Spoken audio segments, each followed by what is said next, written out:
أرأيت إذ كذب وتولى ألم يعلم بأن الله يرى كلا لئن لم ينته لنسفعا بالناصية ناصية كاذبة خاطئة فليدع ناديه سندع الزبانية سبحان ربك رب العزة عما يصفون وسلام على المرسلين والحمد لله رب العالمين.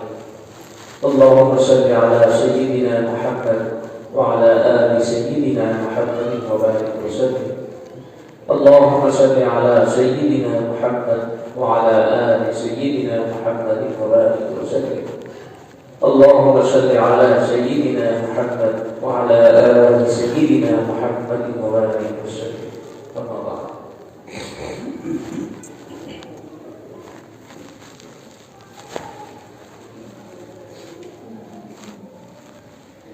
قابل احترام کے حضور،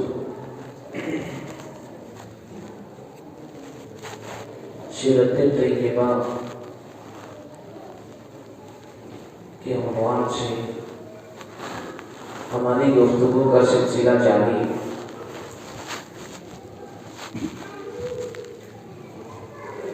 ابھی بات ہماری یہاں تک پہنچی ہے کہ نبی اکرم سرکار دو عالم صلی اللہ علیہ وسلم کو نسبت اللہ نے نبی بنایا، تو 3 سال تک آپ صلی اللہ علیہ وسلم خفیہ طور پر تبلیغ کرتے ہیں۔ جب 3 سال کا عرصہ بیت گیا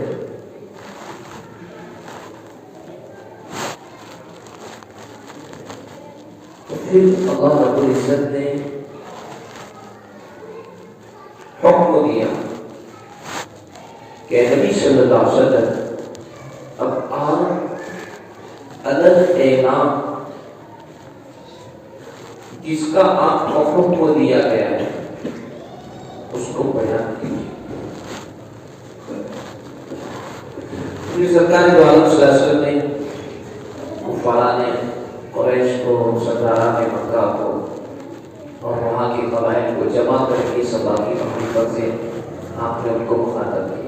پیچھے بتایا یہ سلسلہ چلتا ہے اور اس میں حکمت اس میں یہ تھی کہ خفیہ طور پر جب آپ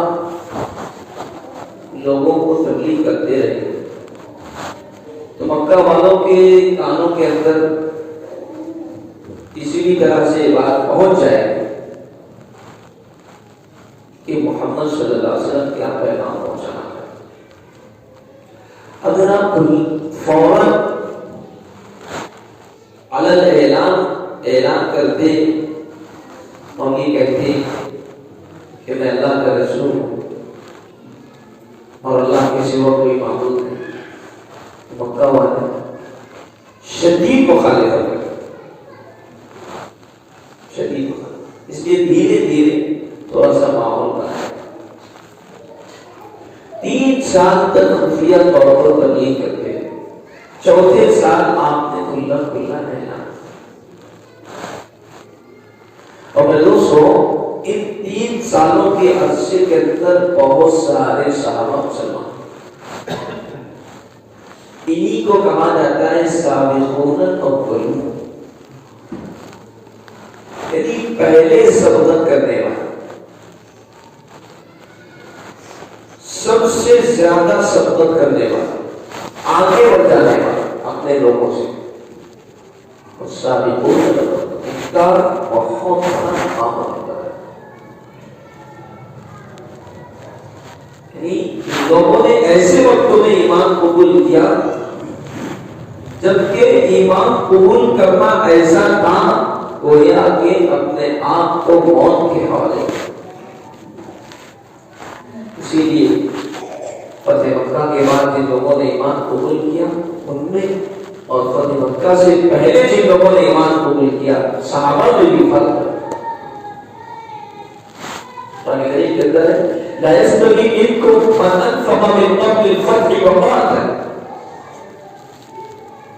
کہ جس نے فتح مکہ سے پہلے خرچ کیا ہے اس میں اور جس نے فتح مکہ کے بعد خرچ کیا ہے اس میں فرق برابر نہیں ہو سکتے لوگ۔ درجے کے اعتبار سے فتح مکہ سے پہلے والے جو لوگ ہیں بہرحال ان کا وہاں پڑا ہوا، اسی لیے آتا ہے نا کہ فتح مکہ سے پہلے اس وقت اسلام کو ضرورت تھی، اس نے ایک مد بھی خرچ کیا ہے، ایک مد چھوٹا سا، یعنی تھوڑا سا مال بھی اگر اس نے اللہ کی راہ میں خرچ کیا، بھارت میں آنے والے اور پہاڑ کے برابر بھی خرچ کریں گے تو اس تک نہیں پہنچ سکتے۔ اس میں بہت سارے صحابہ مسلمان، حضرت ابوبکر صدیق رضی اللہ تعالیٰ، اسی طرح سے سب سے پہلے ایمان لانے والی حضرت خدیجہ ہے، اس کے بعد بعض روایتوں کے مطابق ورقہ ابن نوفل ہے، پھر حضرت علی ہے، پھر حضرت زید بن حارثہ ہے، پھر حضرت ابوبکر صدیق رضی اللہ عنہ، اور اس کے بعد پھر بہت سارے صحابہ مسلمان ہوتے ہیں۔ حضرت ابوبکر صدیق رضی اللہ عنہ یہ بڑے بہترین نرم و مزاج اور بہترین طبیعت کے مالک تھے، ان کا لوگوں سے دوستانہ تھا، پیارانہ تھا، تو جن لوگوں سے دوستی کی حضرت عثمان بن عفان ہے، عثمان بن مظعون ہے نا، زبیر بن عوام ہے، اور بھی بہت سارے لوگ جو تھے انہوں نے حضرت ابوبکر صدیق رضی اللہ عنہ کی دعوت پر ایمان قبول کیا۔ اور ابوبکر صدیق رضی اللہ عنہ کو وہ جانتے تھے کہ ان کا کیا کیریکٹر ہے، ان کا کیا رکھ رکھاؤ ہے، ان کی زبان کے اندر کتنی سچائی ہے، اور یہ کتنے باکلام ہیں، اور یہ اپنی بات کے اندر کتنے سچے اور کھرے ہیں کہ یہ جھوٹ نہیں بولیں گے، یہ ہمیشہ سچ ہی بولیں گے۔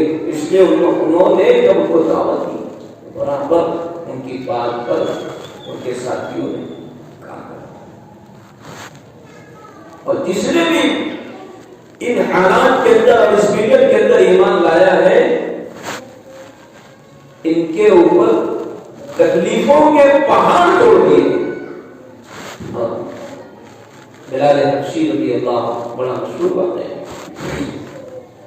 انہوں نے ایمان قبول کیا، غلام تھے بھیا، غلام، اب غلام بولے اس کا سماج میں کوئی اسٹیٹس نہیں، کوئی مقام نہیں، کوئی مرتبہ، بہت تکلیف دی جاتی تھی حضرت بلال رضی اللہ عنہ، مکہ کی سخت دھوپ میں کپڑوں کو اتار کر کے ریتیلی زمین پر لٹا دیا جاتا تھا، اور اوپر سے بھاری چٹان رکھ دی جاتی تھی سینے پر تاکہ یہ حرکت نہ کر سکے، جنبش نہ کر سکے۔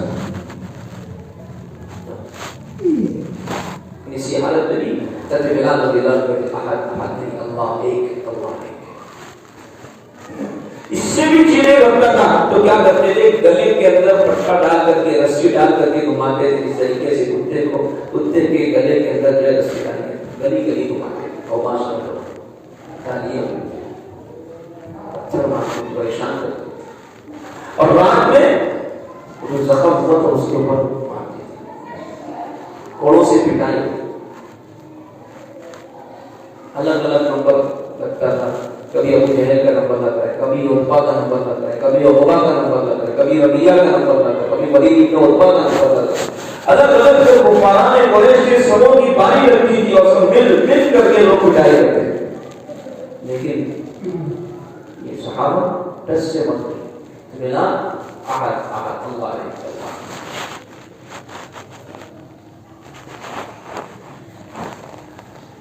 حضرت عمار رضی اللہ عنہ کے والد حضرت یاسر، ان کی والدہ حضرت سمیہ اور خود حضرت عمار، ان تینوں نے ایمان قبول کر لیا، یہ سابقون الاولون تھے، اور ولی اسلام قبول کرنے والوں کے طرح ان کی بڑی قربانیاں، یہ یمن کے رہنے والے تھے، اسی سلسلے میں مکہ آنا ہوا، آب و ہوا اچھی لگی، مکہ اچھا لگا، وہیں پر رہ گئے، بس گئے وہیں پر۔ ایسا تھا کہ کوئی ایمان قبول کرتا تھا، اگر اس کی خاندان کے لوگ مضبوط ہوتے تھے تو لوگ ڈرتے تھے اس کو تکلیف پہنچانے کے، اگر ان کو تکلیف پہنچائیں گے تو ایک دو دشمن ہوں گے، 10-20 دشمن ہوں گے، ایک دو ان کا کوئی حامی ہوگا، تو ڈرتے تھے۔ لیکن جس کا کوئی نہیں ہوتا تھا تو پھر جی بھر کر کے، اور جس کو ہم کہہ دیتے ہیں پیٹ بھر کر کے سکھاتے تھے، انہیں لوگوں میں یہ تینوں کی شخصیات تھی، حضرت عمار، ان کے والد یاسر اور ان کی والدہ حضرت سمیہ رضی اللہ تعالی عنہ۔ بہت مانتے بہت۔ حضرت سمیہ بوڑھی عورت تھی، ابو جہل ملعون لعنت اللہ علیہ والملائکۃ والناس اجمعین، اس خبیث فطرت شخص نے حضرت سمیہ رضی اللہ عنہا کی شرمگاہ میں اس نے بچہ مارا، جس کی وجہ سے حضرت سمیہ رضی اللہ عنہ شہید ہو۔ حضرت عمار کو بھی بہت تکلیف پہنچائی، اتنی تکلیفیں پہنچائی جس کی وجہ سے وہ صدمے کی تاب نہ لا سکے اور اس کا اتنا حضرت عمار کو بھی بہت دنوں سے، حضرت خباب رضی اللہ یہ بھی اسی زمانے میں، ان کو بھی بہت تکلیف تھی کہ انگاروں پر لٹایا جاتا تھا حضرت خباب، انگاروں پر، اور وہ انگار جو تھی نا وہ کائے سے اٹھتی تھی، قبر کی چلنی اس کے ذریعے سے وہ انگار رشتی۔ تو عمر رضی اللہ عنہ نے اپنے زمانے خلافت میں مرتبہ حضرت خباب سے کہا، خباب ذرا سا اپنی کمر تو بتا۔ تو کمر دیکھا کہ تب عجیب سی گوشت کا نام و نشان نہیں گزر گیا، کہا کہ ہمارے تکلیفوں کے پہاڑ توڑ دیے گئے کہ جب انگاروں کو ہم کو گھسیٹا جاتا تھا تو وہ انگارے جو ہوتے تھے نا ہماری چلتی ہوتی تھی، اس کی تکلیف سے ہوتا تکلیف تھی۔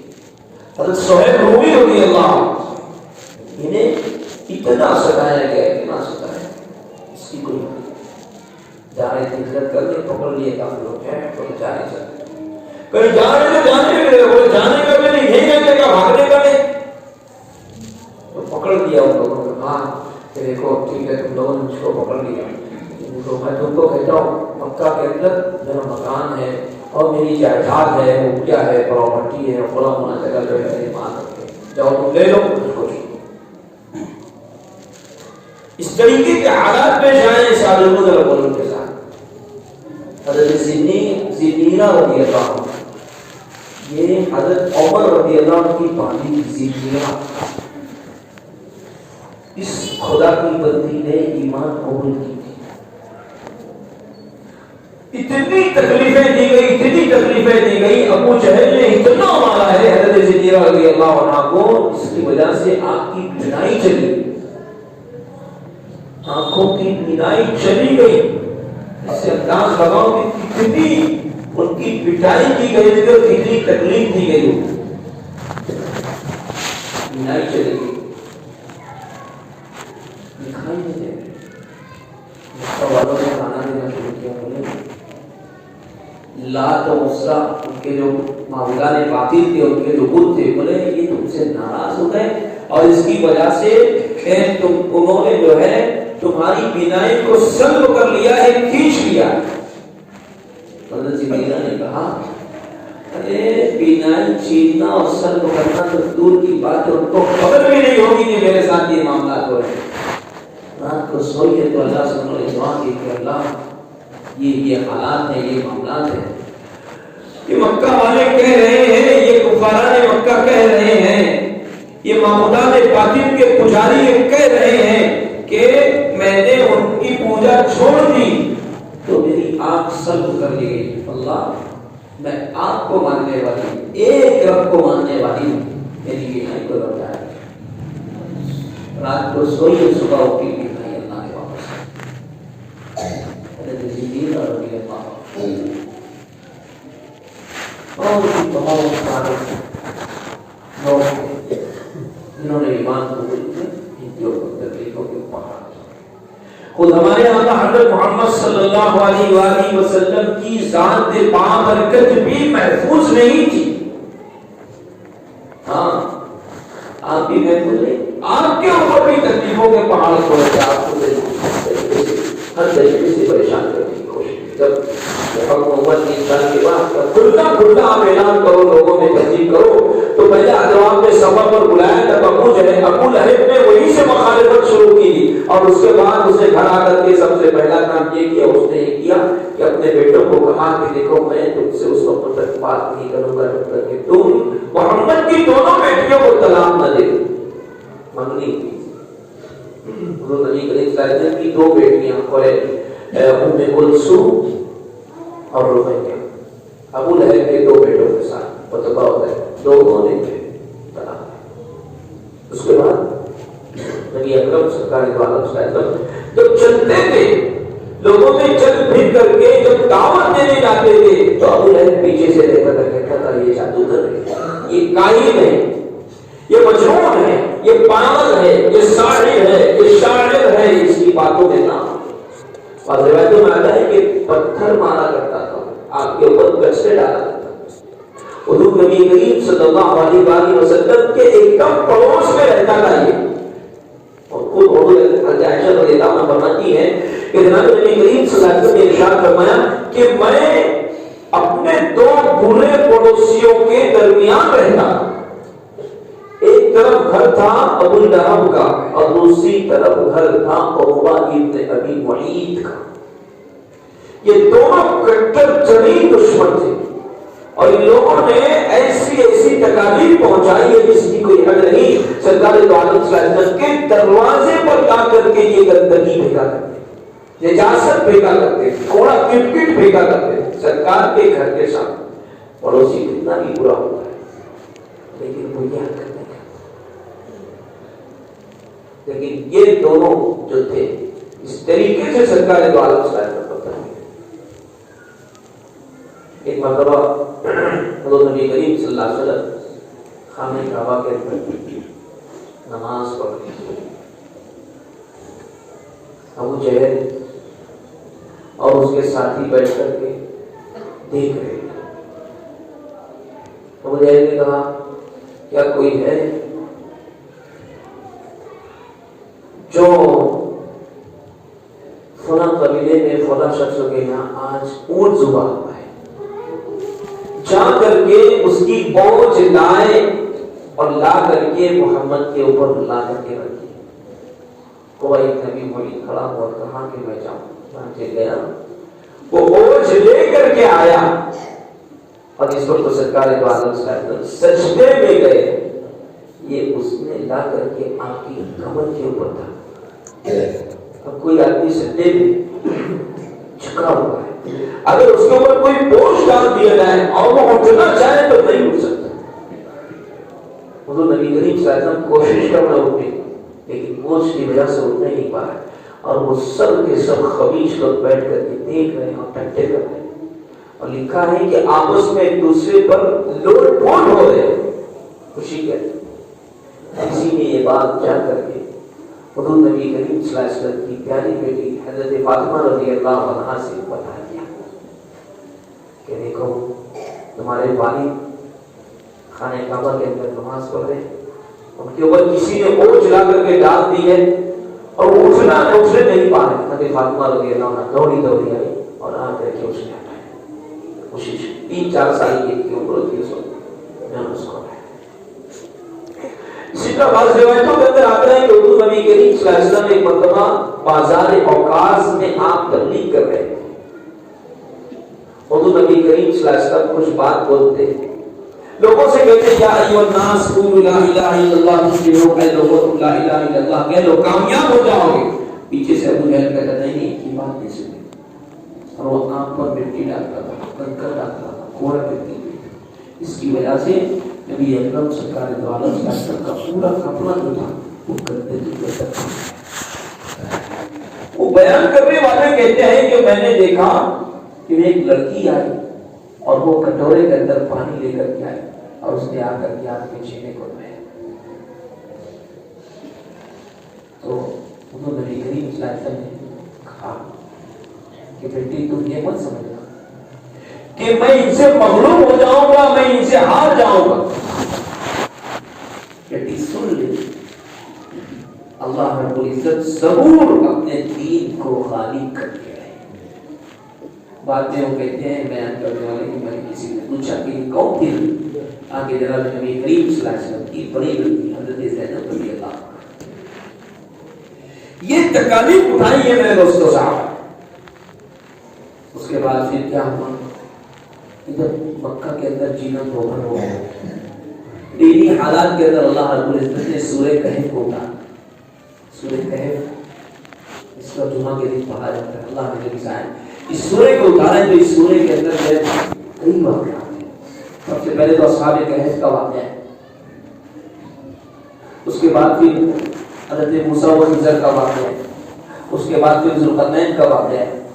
ایسے کئی واقعات بیان فرمائے جس کے ذریعے سے بات بتائی جاتی ہے. خاص طور سے اصحاب کہف کا جو مسئلہ تھا وہ یہ تھا کہ بھائی دیکھو اصحاب کہف کا جو معاملہ ہے کہ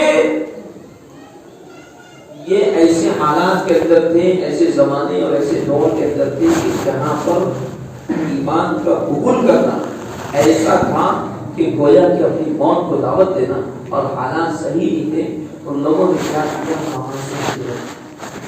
اس جگہ کو چھوڑ دیا. اصحاب کہف نکل کر کے غار کے اندر آ گئے. ان لوگوں نے اس ماحول کو چھوڑا ہے. اس کے لیے اس بات کا اشارہ تھا کہ اب تمہیں بھی اگر یہاں نہیں صحیح طریقے سے رہ پا رہے ہو تو یہاں سے چلے جاؤ. چنانچہ قریب کے اندر ایک ملک ہوتا ملک حبشہ, 11-12 کم زیادہ تعداد آتی ہے صحابہ و صحابیات نے کیا کیا, چھپ چھپا کر کے جناب نبی کریم صلی اللہ علیہ وسلم کی اجازت سے ان لوگوں نے حبشہ کی جانب سے یہ مکہ سے جدہ آئے پیدل, اور پھر وہاں سے جدہ بندرگاہ آتی سمندر ہے وہاں سے حبشہ کی جانب. مکہ والے دیکھے کہ یہ بھاگ رہے ہیں, یہ پیچھے گئے, اس وقت تو پہنچے ہیں وہاں پر ان کا جہاز چل چکا. اس طریقے سے جناب نبی کریم صلی اللہ علیہ وسلم کی اجازت سے صحابہ نے حبشہ کی جانب پہلی حبشہ کی جانب پہلی. اس کے بعد ایک مرتبہ جناب نبی کریم صلی اللہ علیہ وسلم مسجد نبوی کے اندر آئے.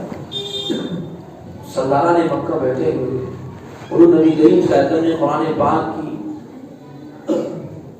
کچھ آیات سورہ نجم کی آیات کی آپ نے تلاوت کی, اور پھر اس کے اخیر میں سجدہ آتا ہے سورہ نجم کا اخیر, آپ نے اس کا سجدہ کیا. تو کفاران مکہ جو تھے وہ سن رہے تھے, وہ اس بات قرآن پاک کی تلاوت کو سن کر اتنے متحیر ہو گئے, اتنے حیران ہو گئے اور اتنے کو کہنا چاہیے کہ سرزدہ ہو گئے کہ جناب نبی کریم صلی اللہ علیہ وسلم نے جب سجدہ کیا تو یہ لوگ بھی سجدے نہیں, یہ لوگ بھی سجدے نہیں. اب یہ سجدے میں گرے تو وہ تو رو میں گر گئے. بعد میں ان کو پتا چلا یہ تو غلط ہو گئے. اپنے لوگوں نے سازشیں کرنا شروع کی. یہی بات وہ حبشہ والوں کو تک پہنچی کہ مکہ والے بھی مسلمان نہیں ہوئے تھے بلکہ وہ سجدے میں گر گئے نہ چاہتے ہوئے. تب حبشہ والوں کو ماننا پڑا, کسی کا کوئی ٹھکانا نہیں تھا. وہ تو گئے تھے صرف اس لیے تاکہ ان کو تکلیف نہ پہنچے. تو واپس آئے, جب واپس حبشہ سے جدہ پہنچے, جدہ سے مکہ کے قریب پہنچے تو ماننا پڑا کہ گھنٹے سے زیادہ دشمنی بڑھ گئی. کچھ لوگ وہاں سے واپس ہو گئے اور پھر کچھ لوگ چھپ چھپا کر کے مکہ کے اندر آ گئے. اور اس کے بعد پھر حالات خراب ہوئے. پھر دوسرے قافلے نے حبشہ ہجرت کی اور پھر حبشہ ہجرت کر کے جب یہ وہاں پر گئے پھر وہاں پر کیا حالات پیش آئے. مکہ والوں نے اپنے آدمی بھیج کر کے کیا گفتگو کی ہے, اس کے اوپر گفتگو ہوگی. اور بات پولیس جو ہے صحابہ کرام نے جو قربانیاں دی ہے یہ جذبہ ہمارے دلوں کے اندر بھی پیدا فرمائے. اور حالات چاہے کتنے بھی سنگین ہو جائے, ایسے بھی ہو جائے, لیکن اپنے ایمان سے کنارہ کش نہیں ہونا ہے. سیرت کا ایک اہم پہلو ہے, اس کو ہم سب عمل کرنے کی ضرورت ہے.